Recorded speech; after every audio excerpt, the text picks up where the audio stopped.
Hello à tous et bienvenue dans cette nouvelle vidéo. Aujourd'hui, on va s'attaquer à un sujet qui pose beaucoup de questions, c'est le circuit de gaz.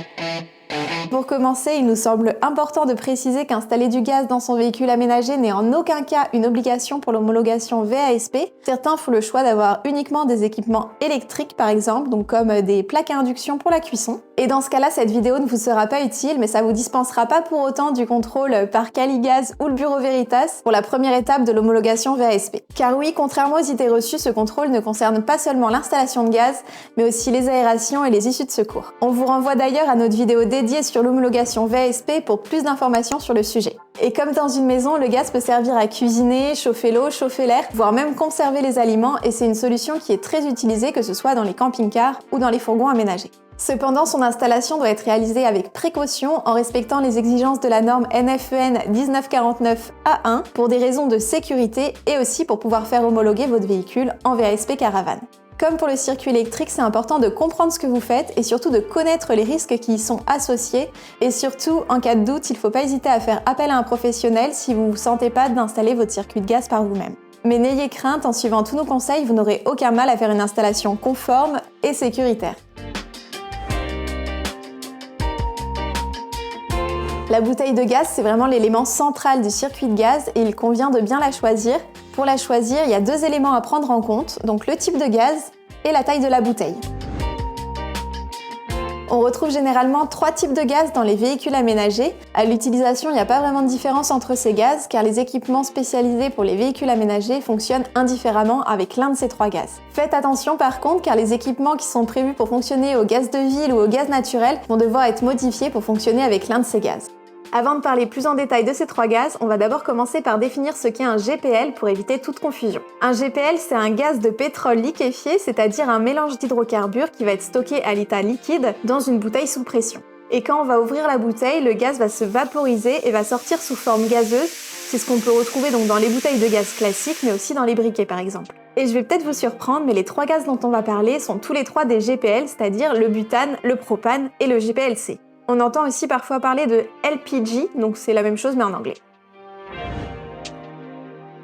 Le butane, c'est un gaz dont la température d'ébullition est située autour de 0 degré à pression atmosphérique. Ça signifie qu'autour de 0 degré, il va rester à l'état liquide et il ne pourra pas être utilisé. C'est vraiment son principal inconvénient, car même à partir de 5 degrés, il y a un risque de dysfonctionnement des équipements. Il doit être réservé à une utilisation à des températures clémentes pour éviter une mauvaise surprise. Si vous comptez utiliser votre véhicule l'hiver à la montagne, vous risquez vraiment d'être embêté même si vous installez un chauffage à l'intérieur, car en fait, le compartiment bouteille, il va être étanche et en plus aéré vers l'extérieur, donc il va peu voire pas chauffer. Le butane, c'est un gaz qui est généralement vendu dans les stations-service. Lors du premier achat, il faudra payer la consigne de la bouteille et la ramener lorsqu'elle sera vide pour repartir avec une nouvelle bouteille rechargée. Ce fonctionnement, il est pas trop contraignant quand on reste en France, mais dès qu'on commence à voyager à l'étranger, ça peut être une vraie galère, car les bouteilles et du coup les consignes peuvent être différentes. Et en plus, les raccords, ils sont pas normalisés, donc ça peut nécessiter l'achat d'un nouvel adaptateur pour brancher les bouteilles sur le circuit. Contrairement au butane, le propane il peut supporter des températures très froides car son point d'ébullition il est situé à moins 44 degrés. Avec le propane, il n'y a pas de risque de dysfonctionnement des appareils fonctionnant au gaz, même par des températures très froides. Et tout comme le butane, on trouve des bouteilles de propane dans les stations-service. L'approvisionnement est identique au butane avec le même système de consigne. Au niveau du stockage, il n'est pas recommandé de stocker une bouteille de propane à l'intérieur car la pression dans la bouteille elle est beaucoup plus élevée que dans une bouteille de butane. Cependant, il y a quand même beaucoup de véhicules aménagés qui en sont équipés. Par abus de langage, on parle de GPL et nous les premiers, mais on fait en fait référence au GPLC qu'on trouve à la pompe dans les stations-service. Le GPLC, c'est un mélange des deux gaz précédents, le propane et le butane, et les proportions de ces deux gaz vont varier en fonction du pays et de la saison. Et la principale différence avec les gaz précédents, c'est son mode d'approvisionnement. Là, on va acheter sa propre bouteille qu'on ira ensuite remplir à la pompe à la station-service. Et on parle de réservoir de GPL et non pas de simple bouteille, car le réservoir il va être fixé de façon définitive dans le véhicule. Les deux gros avantages du GPL, c'est qu'il n'y a pas besoin d'attendre que la bouteille soit vide pour pouvoir la remplir à nouveau, et surtout, il n'y a pas besoin de manipuler la bouteille à chaque remplissage parce qu'elle est quand même assez lourde. Ce confort, il a un coût non négligeable car il faut installer une bouteille spéciale. Mais à l'utilisation, il est très vite rentabilisé car le GPLC coûte moins cher que d'acheter des bouteilles de butane ou de propane. Concrètement, ce qui différencie un réservoir de GPL d'une bouteille de gaz plus classique, c'est la présence d'une entrée de remplissage avec un blocage à 80% du volume et d'une soupape de surpression. Pour être sûr d'acheter un réservoir de GPL qui est conforme pour l'homologation VASP, il faut s'assurer qu'il porte le marquage R67. Le seul gros inconvénient du GPL, c'est qu'on en trouve partout en Europe, sauf en Finlande et en Islande, et on n'en trouve pas non plus au Maroc, un pays qui est quand même assez prisé des voyageurs en véhicule aménagé. Il existe des bouteilles de tailles différentes qui vont généralement être définies par leur capacité de gaz en kilos. Chez les revendeurs de gaz, on trouve généralement des bouteilles de 5, 6, 10 ou 13 kg. On trouve aussi des bouteilles de 35 kg, mais celles-ci, elles sont pas adaptées à une utilisation dans un véhicule aménagé. Par contre, si vous choisissez un réservoir de GPL, les capacités elles seront données en litres et non pas en kilos.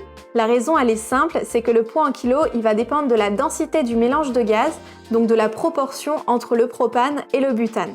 Et pour les réservoirs de GPL, il y a vraiment une multitude d'options de 12 à 42 litres, voire même plus. Et pour comparaison, la taille d'un réservoir de GPLC de 27 litres va être équivalent à celle d'une bouteille de 13 kg de butane ou de propane.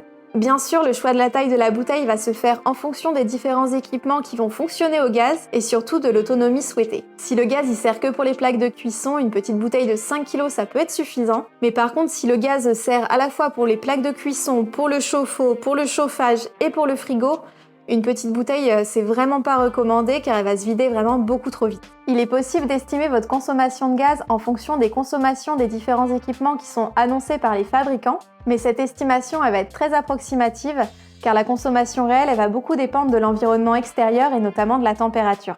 Et pour vous donner un ordre de grandeur, sur un véhicule où tout fonctionne au gaz, une bouteille de 13 kg va tenir environ une semaine en hiver et à peu près 3 semaines en été. Et nous, sur notre précédent fourgon où on avait les plaques de cuisson et le chauffe-eau qui fonctionnaient au gaz, notre bouteille de 27 litres de GPL elle tenait environ 4 mois. Et si vous voulez une meilleure autonomie, il est tout à fait possible d'installer 2 bouteilles. Attention par contre, car la norme elle est assez stricte à ce sujet, elle autorise seulement 2 bouteilles de 16 kg si l'accès au caisson étanche se fait par l'intérieur du véhicule. Et après la bouteille, il y a d'autres éléments qui sont indispensables au circuit de gaz. Juste après la bouteille, on va notamment retrouver un tuyau flexible qui va acheminer le gaz jusqu'au détendeur et ça c'est la lyre haute pression. Les normes VASP limitent la longueur de cette lyre à 45 cm. Si elles sont en caoutchouc, elles ont généralement une durée de vie comprise entre 5 et 6 ans et à l'inverse, les lyres en inox peuvent avoir une durée de vie illimitée. Et un point important à savoir, c'est que cette lyre, elle a rien d'obligatoire, on peut directement fixer le détendeur sur la bouteille. Et juste avant le détendeur, on peut installer aussi un filtre haute pression, donc c'est conseillé pour le GPLC, mais ça n'a rien d'obligatoire. On arrive ensuite au détendeur, c'est lui qui va maintenir une pression constante dans tout le circuit de gaz à 30 millibars pour garantir le bon fonctionnement des équipements. Le détendeur, c'est vraiment une obligation pour l'homologation VASP et il faut faire attention à choisir un détendeur avec une prise de test qui pourrait être utilisée pour vérifier l'étanchéité du circuit par Caligaz ou Veritas. Et au-delà de la pression de 30 millibars, il faut aussi vérifier le débit maximal du détendeur qui va être donné en kilogrammes par heure et vérifier que ce débit est bien supérieur aux besoins cumulés de tous les équipements qui fonctionnent au gaz. Et tous ces éléments ils doivent être placés dans un caisson étanche qui comprend une aération basse.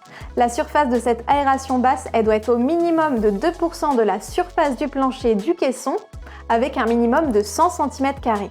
Si besoin, cette aération elle peut être divisée en deux avec une aération basse et une aération haute. Et dans ce cas-là, la surface de chacune de ces deux aérations doit être équivalente à minimum 1% de la surface du plancher du caisson avec un minimum de 50 cm². Et au niveau du caisson, il doit avoir un rebord de minimum 5 cm pour pouvoir retenir le gaz en cas de fuite. En dehors du caisson étanche, la norme elle n'autorise plus l'utilisation de tuyaux flexibles, donc il va falloir passer soit sur des tuyaux en cuivre ou en acier qui vont être rigides. Généralement, on utilise du tuyau en cuivre recuit de 8 mm de diamètre qui va être plus facile à mettre en œuvre. Et pour passer du circuit qui est situé à l'intérieur du caisson au circuit qui est situé à l'extérieur du caisson étanche, on va utiliser des passe-cloisons qui vont permettre de garantir l'étanchéité du caisson et du circuit de gaz. Et enfin, le circuit, il se termine avec les équipements consommateurs de gaz, donc les plaques de cuisson, le chauffe-eau, le chauffage, le frigo, etc. Et si vous avez plus d'un équipement qui fonctionne au gaz sur votre circuit, il va falloir prévoir une nourrice qui va permettre d'acheminer le gaz à chacun des équipements et un robinet d'arrêt par équipement qui va permettre de couper le gaz de façon individuelle. Et dans ce cas-là, on vous conseille vraiment d'utiliser une nourrice avec des robinets d'arrêt intégrés pour faciliter l'installation. Et si vous avez un seul équipement, il est accepté que le robinet de la bouteille fasse office de robinet d'arrêt de l'équipement.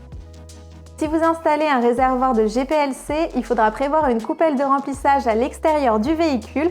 Cette coupelle de remplissage, elle sera reliée par une lyre au réservoir de GPLC. Et enfin, pour raccorder vos différents équipements, il faudra aussi des raccords. Donc la norme est définie les raccords qui sont utilisables dans un circuit de gaz dans un véhicule aménagé. Et dans la très grande majorité des cas, vous utiliserez des raccords bicônes qui sont aussi appelés raccords olive. Et pour mieux comprendre comment concevoir votre circuit de gaz, on vous propose une mise en pratique avec quelques exemples. On se retrouve devant l'ordinateur pour que je vous montre comment faire le schéma de votre circuit de gaz. Donc je vais faire des schémas pour 3 installations différentes afin que vous ayez plusieurs exemples. Donc on va aller dans le logiciel. Donc comme pour le schéma de l'installation électrique, on va travailler avec un logiciel gratuit et en ligne. On va travailler avec Google Slides. Donc on va commencer par ouvrir une nouvelle présentation. Pouvoir supprimer les éléments qu'on a par défaut parce qu'ils ne nous serviront pas. Ça, on n'a pas besoin non plus. Ça non plus. Je vous conseille de configurer la page pour avoir une grande page. Moi, je vais travailler en 4K, 3840 par 2160. Et ça, je peux le cacher. Le premier circuit qu'on va faire, ça va être un circuit très simple avec seulement un réchaud pour la cuisine. On va commencer par dessiner le coffre étanche qui accueillera la bouteille de gaz.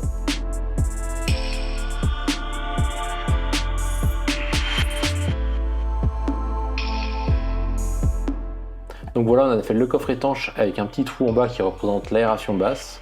Ensuite, on va pouvoir dessiner la bouteille de gaz. Donc on va prendre cette forme-là.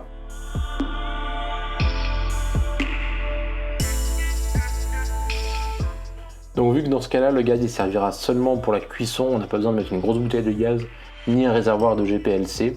Donc là, on va mettre une bouteille de gaz assez classique, une petite bouteille de 5 kg. Ensuite, on va pouvoir dessiner le détendeur. On va le faire avec un rond. Ensuite, on va dessiner le passe-cloison qui nous serviront à faire sortir les conduites de gaz du coffre étanche. Et enfin, on va faire le réchaud. Donc ça y est, on a représenté tous les éléments de notre circuit de gaz, maintenant on va pouvoir les raccorder. Donc on va commencer avec la lyre haute pression qui va relier la bouteille de gaz au détendeur. Et après le détendeur, on va passer en tuyau rigide, donc ce sera des tuyaux de cuivre. Donc on va avoir un morceau de cuivre qui ira du détendeur jusqu'au passe-cloison, puis un morceau qui ira du passe-cloison jusqu'au réchaud. Donc on va les représenter avec des traits. Donc on va les représenter en orange. Donc ça y est, le schéma du premier circuit est déjà terminé. Comme vous pouvez le voir, quand on a seulement un réchaud, le circuit est quand même très simple, on a très peu d'éléments. On n'a pas besoin d'avoir de nourrice pour distribuer le gaz dans différents équipements. Et on n'a pas besoin non plus d'avoir un robinet d'arrêt, car le robinet de la bouteille va suffire.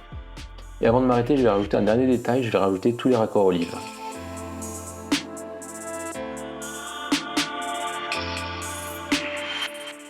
Et voilà, comme ça je sais que quand je vais passer ma commande pour tous mes équipements, il faudra aussi que j'achète 4 raccords olive. Donc les raccords olive, c'est vraiment juste pour la partie cuivre. Au niveau de la lyre haute pression, il n'y a pas de raccord à acheter, la lyre elle vient se visser directement sur la bouteille et sur le détendeur. Au final, ce circuit de gaz, c'est le circuit de gaz le plus petit qu'on puisse avoir dans un véhicule aménagé.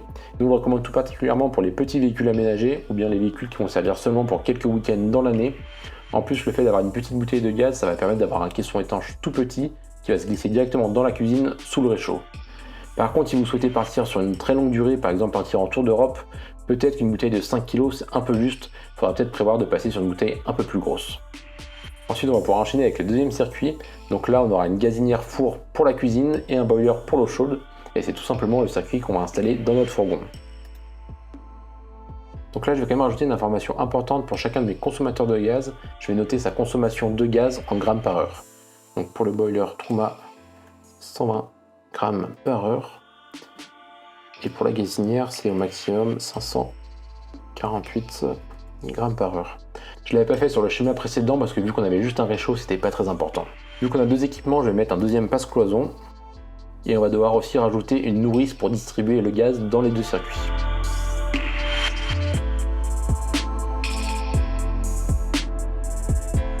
Donc voilà la nourrice, c'est une nourrice de voie vu qu'on a deux appareils à alimenter. Donc on a le gaz qui arrivera du détendeur de ce côté et on aura deux sorties ici et ici. Et en noir ici ça représente les robinets d'arrêt qui seront directement intégrés dans la nourrice. Donc on a un robinet d'arrêt qui est en position fermée et un qui est en position ouverte. Donc maintenant on va pouvoir rajouter tous les tuyaux de cuivre.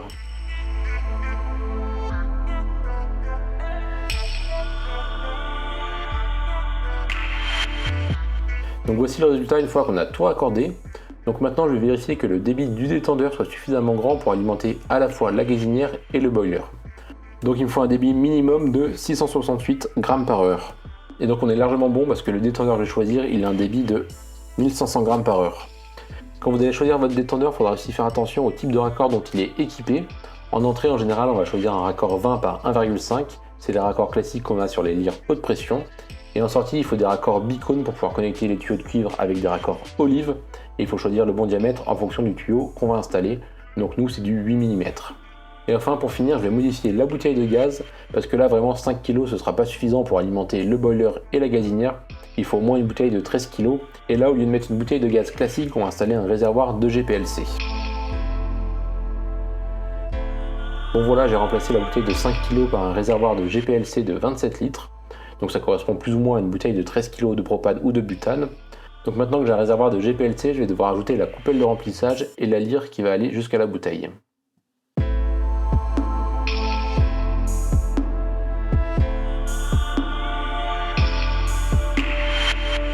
Donc voilà la coupelle de remplissage, elle sera montée à l'extérieur du véhicule sur la carrosserie. Il faut bien que la zone entre la coupelle de remplissage et le coffre étanche soit également étanche pour le passage de la lyre de remplissage. C'est pour ça que là j'ai représenté un petit rectangle. La dernière modification que je vais faire, c'est que je vais venir ajouter un filtre entre le réservoir de GPL et le détendeur. C'est quelque chose qui est quand même très conseillé quand on installe un réservoir de GPLC. Le filtre haute pression, je l'ai collé directement au détendeur parce qu'on va venir le visser directement sur l'entrée du détendeur. Il n'y aura pas de tuyau entre les deux et la lyre haute pression du coup elle viendra se connecter sur le filtre haute pression. Donc ça correspond à ce qu'on va installer dans notre fourgon et c'est aussi ce qu'on avait installé dans notre précédent fourgon. Pour information, avec le réservoir GPLC de 27 litres, on arrivait à tenir quasiment 4 mois. Et enfin, vous pouvez remarquer que la nourrice, je vais l'installer à l'intérieur du coffre étanche. Donc ça, c'est pas du tout obligatoire, c'est vraiment un choix personnel que j'ai fait. Comme ça, si j'ai des fuites au niveau de la nourrice, elles sont contenues dans le coffre étanche. L'inconvénient en faisant ça, c'est que les robinets d'arrêt ne sont pas situés au niveau des équipements, mais bien dans le coffre étanche, donc à l'arrière du véhicule. Mais moi, je trouve que c'est pas vraiment un problème, dans tous les cas, elles restent facilement accessibles. Et je vous propose un dernier exemple où cette fois-ci, tous les équipements vont fonctionner au gaz. Donc on va ajouter un chauffage et un frigo Trimix.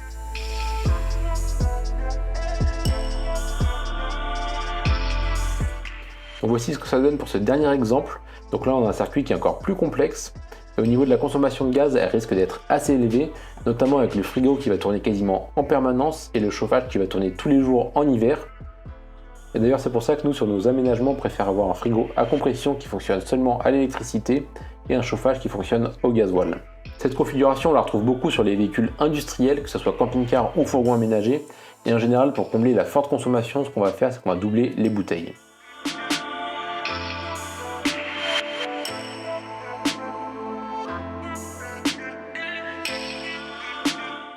Bon, voilà ce que ça donne avec deux bouteilles de propane de 13 kg.